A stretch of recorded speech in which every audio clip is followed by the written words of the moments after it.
Hi, my name is ewelina.z-spe113-spr12 and this is my informative speech. When you take the sweater or the jacket from your bag and you look at the label, what do you see? Well, it's not going to say made in USA. It's probably going to say made in China, made in India, made in Pakistan, made in any other country. For example, the jacket I have on today is made in China and it's supposedly a Juicy Couture one. So probably most of you have shoes or jewelry or a jacket on that also says made in China. Even the cars we drive today are made in other countries, if not the entire car, then parts of the car. What does this all add up to? Well, something called globalization. As James Tripon, a Chinese economic prognosticator and also an investment counselor, says in the New York Times, with the way globalization has affected the U.S., the Chinese economy will increase 7 times faster than the U.S. economy. Globalization has been around, always been around, and has had an effect. Today, I will inform you about the effects globalization has brought upon us. First, I will define what globalization is. The second, I'll define effects upon large and small businesses. And thirdly, I will explain the effects upon middle-class Americans. Globalization has been occurring in the U.S. and has affected small and large businesses as well as Americans. So what is globalization? According to businessdictionary.com, the worldwide movement towards economic, financial, trade, and communications, globalization implies the opening of local and nationalistic perspectives to broader outlook of an interconnected world with free trade of capital goods and services across national frontiers. Joe Watt, who is a researcher and the author of Globalization and the Impact Upon Unions, defines it as trade agreements with other countries for the use of land, people, and resources created greater savings for many companies without many of the restrictions found in the U.S. due to labor and environmental laws. So in simple terms, globalization is a contract with other countries to provide goods for the U.S. for a cheaper amount of money for labor and production without USA laws interfering. Next, I'll talk about how it has an effect on small and large businesses. So which businesses take part in globalization? Well, according to financialweb.com, Coca-Cola and Sony were the first companies to sell products outside of the U.S. Today, Apple, designer stores, small clothing stores have the ability to sell and receive products nationwide.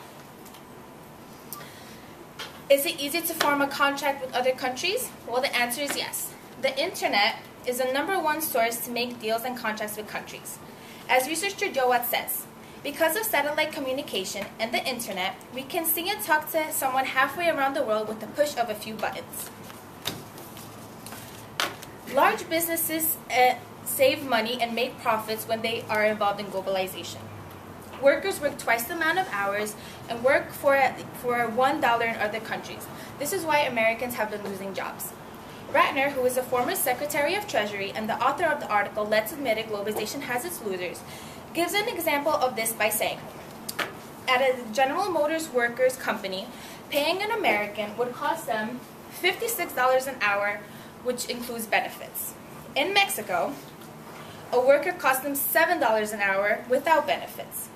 In China, a worker cost them $4.50 an hour without benefits. And in India, a worker cost them as low as $1 without benefits. Therefore, the profit companies make from people outside of the country are nearly 60 times higher than they would make in the U.S. Next, I'm going to talk about how it affects middle-class Americans. Well, let's talk about the income.